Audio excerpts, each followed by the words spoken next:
Okay, तो यहाँ पे मार्केट जो वो क्लोज होने वाला है। आज बैंक निफ्टी की एक्सपायरी थी एंड एक्सपायरी वाले दिन बैंक निफ्टी पूरा यहाँ पे साइडवेज था, कुछ खास यहाँ पे मोमेंटम मिला नहीं। वीडियो भी ये वाला मैं क्रिएट नहीं करने वाला था, बट कल मार्केट जो है वो क्लोज है तो मैंने सोचा एक क्विक अपडेट आपके साथ शेयर किया जाए। एंड मुझे परसों एक कमेंट भी आया था ओवर ट्रेडिंग के ऊपर कि मैं कैसे ओवर ट्रेडिंग को रोकता हूँ एंड क्या चीज़ें हैं जो आप लोग फोकस कर सकते हो।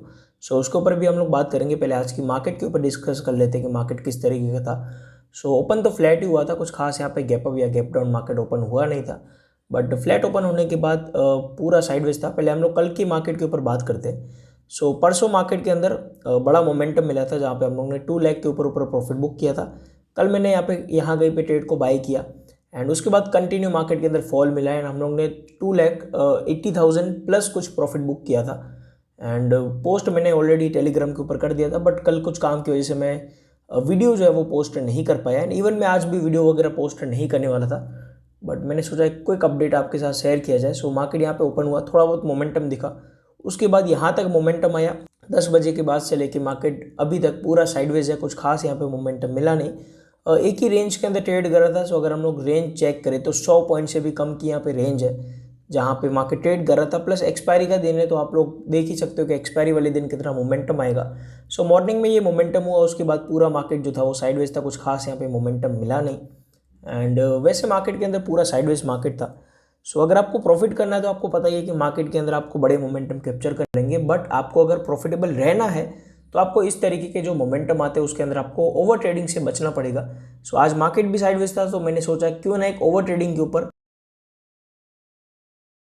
सो आज का प्रॉफिट तो यही है, कॉस्ट टू कॉस्ट। आप इसको प्रॉफिट भी नहीं बोल सकते, कॉस्ट टू कॉस्ट एग्जिट है। सो 2 पॉइंट्स के अराउंड हम लोग ने प्रॉफिट जो है वो बुक किया है। So cost to cost exit किया, मार्केट के अंदर कुछ खास मोमेंटम था नहीं एंड हम लोग बात कर रहे थे ओवर ट्रेडिंग के ऊपर। सो ओवर ट्रेडिंग के ऊपर परसों मुझे कमेंट आया था कि ओवर ट्रेडिंग को कैसे बंद करें एंड 90% जो ट्रेडर्स लूज करते हैं पैसा वो ओवर ट्रेडिंग की वजह से ही करते हैं। सो ओवर ट्रेडिंग सभी लोगों को पता ही है कि वो ट्रेडिंग के लिए ख़राब है, बट उसको रोका कैसे जाए। सो पहले आपको समझना पड़ेगा कि ओवर ट्रेडिंग क्यों हो जाती है। बिकॉज अगर आपको कोई बीमारी है तो पहले आपको उसका समझना पड़ेगा कि वो बीमारी हुई क्यों, उसके बाद ही आप उसका जो है वो इलाज निकाल सकते हैं। सो ओवर ट्रेडिंग होती क्यों है? आपका जो इमोशंस है वो मार्केट के अंदर आ जाती है। 3 तरह के इमोशंस होते हैं, एक होता है फियर, ग्रीड एंड एक्साइटमेंट, जो यूजुअली ट्रेडर्स के अंदर देखा जाता है।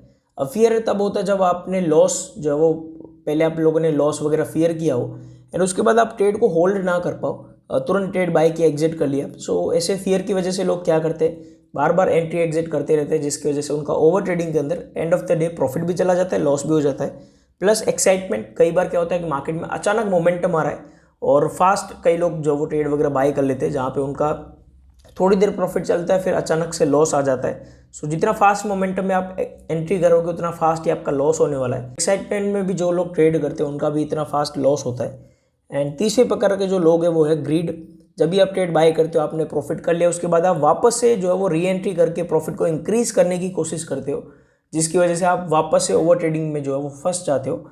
सो यूजुअली मैं क्या करता हूँ, जब भी अगर मेरा प्रॉफिट वगैरह हो जाता है, देखो पहली चीज़ तो आपको अपनी स्ट्रैटेजी को समझना पड़ेगा कि आपकी स्ट्रैटेजी दिन में कितने ट्रेड जो वो आपको स्ट्रैटेजी के हिसाब से मिलेंगे। सो मेरी जो स्ट्रैटेजी है उसके हिसाब से मुझे पता ही है कि मुझे दिन का एक ही ट्रेड मिलेगा, मैं कितनी भी कोशिश कर लूँ एक ही ट्रेड आएगा। अगर मार्केट में मोमेंटम रहेगा तो उस ट्रेड के अंदर अपना बड़ा प्रॉफिट होगा।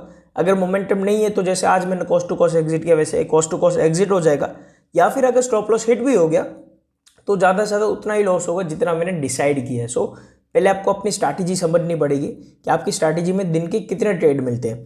अब आपने स्ट्रैटेजी समझ ली, उसके बाद अगर आपका प्रॉफिट हो गया, फॉर एग्जांपल मेरा जब भी बड़ा प्रॉफिट हो जाता है फिर मैं क्या करता हूँ, मार्केट को वॉच करता हूँ, बट ऑप्शन के प्राइस को वॉच नहीं करता हूँ। कई लोग क्या करते हैं, बैंक निफ्टी को वॉच करते हैं, उससे ज़्यादा फोकस उनका ऑप्शन के ऊपर रहता है। जैसे वो 500 रुपये के अराउंड एग्जिट करते हैं, उसके बाद वो चेक करते रहते हैं कि यार 500 वाला जो ऑप्शन है वो कहाँ पे पहुँचा, 600 पहुँचा, 700 पहुँचा, तो वो बार बार जो है वो देखते रहते हैं। एंड अगर उनके एग्जिट प्राइस से ज़्यादा प्राइस जो है वो निकल रहा है तो वो री एंट्री कर लेते हैं। सो आपको बार बार ऑप्शन का प्राइस चेक नहीं करना, हो सके तो जैसे आपका प्रॉफिट हो जाए जीरो दा कट कर दो, या फिर सिर्फ और सिर्फ आपको चार्ट वगैरह चेक करना है।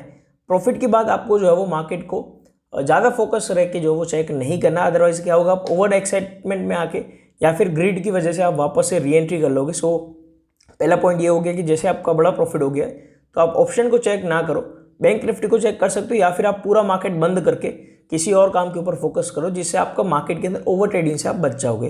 दूसरा होता है जब हम लोगों ने कॉस्ट टू कॉस्ट एग्जिट किया, मार्केट साइडवेज। देखो जब भी आप कॉस्ट टू कॉस्ट एग्जिट करते हो उसके बाद आपको एक चीज़ अपने दिमाग में रखनी है कि मार्केट में अगर मैं बार बार ट्रेड करूंगा तो मेरा ओवर ट्रेडिंग की वजह से लॉस हो सकता है। सो कॉस्ट टू कॉस्ट हो गया तो आपको पता ही है मार्केट साइडवेज होगा। तो मैं क्या करता हूँ, जब भी मेरा लेवल मैच होगा तभी मैं ट्रेड वगैरह बाय करता हूँ। आज मुझे लग ही रहा था कि मार्केट साइडवेज हो गया, तो जैसे ही मेरा जो है वो कॉस्ट टू कॉस्ट एग्जिट हुआ उसके बाद मैंने मार्केट को चेक नहीं किया, एंड एक जोन बना दिया कि मार्केट अगर इस जोन से ब्रेक करेगा तो मैं चेक करूंगा मार्केट को कि मार्केट में अब अपना लेवल मैच होगा या नहीं होगा। बिकॉज मार्केट जब तक एक जोन के अंदर ट्रेड कर रहा है तब तक कोई अपने को ट्रेड वगैरह नहीं मिलने वाला। सो मैंने वहाँ पे इग्नोर किया। तीसरा जो पॉइंट है, जब भी कई लोग लॉस करते हैं तो उस लॉस को रिकवर करने के चक्कर में वो और लॉस करने लग जाते हैं। तो लॉस से बचने के लिए आपको रिस्क मैनेजमेंट फॉलो करना पड़ेगा। अगर आप रिस्क मैनेजमेंट फॉलो करोगे तभी आप हो पाओगे। प्लस मैं आपको एक टिप देता हूँ, जब भी आप ट्रेड करो तो पहले आप रिस्क मैनेजमेंट के हिसाब से जो आपकी क्वांटिटी निकल रही है, फॉर एग्जांपल आपके रिस्क मैनेजमेंट के हिसाब से निकल रही है कि आप 2 लॉट बाय कर सकते हो, तो आपको अकाउंट में सिर्फ और सिर्फ 3 लॉट जितना ही पैसा रखना है, उससे ज़्यादा आपको अकाउंट के अंदर पैसा रखना ही नहीं, जिससे आप बार बार जो है वो ओवर ट्रेडिंग कर लो। अब होगा कि अगर आपके अकाउंट के अंदर 3 लॉट जितने ही पैसे हैं तो ज़्यादा से ज़्यादा आप 3 लॉट बाय कर पाओगे। डेली आप 2 लॉट बाय करोगे, बट अगर आप इंक्रीज कर भी लेते हो, कई बार आप एक्साइटमेंट में आके ट्रेड वगैरह बाय कर लेते हो, तो भी ज़्यादा से ज़्यादा आप 3 लॉट से ज़्यादा बाय नहीं कर पाओगे। सो इस तरीके से बना लो। फॉर एग्जाम्पल 100 क्वांटिटी दिखा रहे तो ज़्यादा से ज़्यादा 120 क्वांटिटी जितना जो है वो अकाउंट के अंदर पैसा रखो, उससे ज़्यादा आपको पैसा रखना ही नहीं है ट्रेडिंग अकाउंट के अंदर। अगर हो सके तो ट्रेडिंग अकाउंट के अंदर पैसा कम कर दो, उतना ही रखो जितना आप ट्रेड बाय करने वाले हो। तीसरा पॉइंट, जब भी आप ट्रेड वगैरह बाय करते हो तो रिस्क मैनेजमेंट आपको मस्ट जो है वो फॉलो करना है, और आपको पहले से अपने आप को बताना है कि इस ट्रेड के अंदर मेरा इतना लॉस होने वाला है। अगर आप पहले से माइंड के अंदर रखोगे और आपका लॉस इंक्रीज हो रहा है तो वहाँ पे आपको डर भी नहीं लगेगा और आप ट्रेड को लंबे टाइम तक होल्ड कर पाओगे। अगर आपको पता रहेगा कि इतना मेरा लॉस होने वाला है तो वहाँ पे हाई चांस है कि आप ट्रेड में से पैनिक नहीं करोगे और आपके लॉस होने के जो चांस है वो कम हो जाएंगे। एंड जब भी आपका लॉस हो जाता है अपने आप को बार बार रिमाइंड करो कि ये आखिरी दिन नहीं है, आने वाले समय के अंदर भी मैं लॉस रिकवर कर सकता हूँ। जो भी लॉस हुआ है मेरी स्ट्रैटेजी के हिसाब से हुआ है, कल मैं इसको रिकवर कर लूँगा। सो अगर आप ये भी बार बार अपने आप को जो है वो रिमाइंड कराते रहोगे तो आप सेम डे ओवर ट्रेडिंग का जो लूप है उसके अंदर फंसने से बच जाओगे।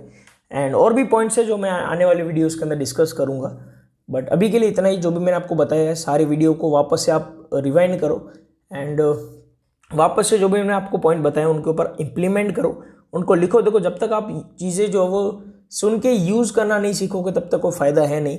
अगर आप मेरे 10 वीडियो देख लो बट अगर आप एक भी चीज़ जो वो अप्लाई नहीं करोगे तो कोई फ़ायदा नहीं है। अप्लाई करना शुरू करो, स्लोली करके रिजल्ट दिखेंगे, स्लोली करके आप इंक्रीज़ करोगे।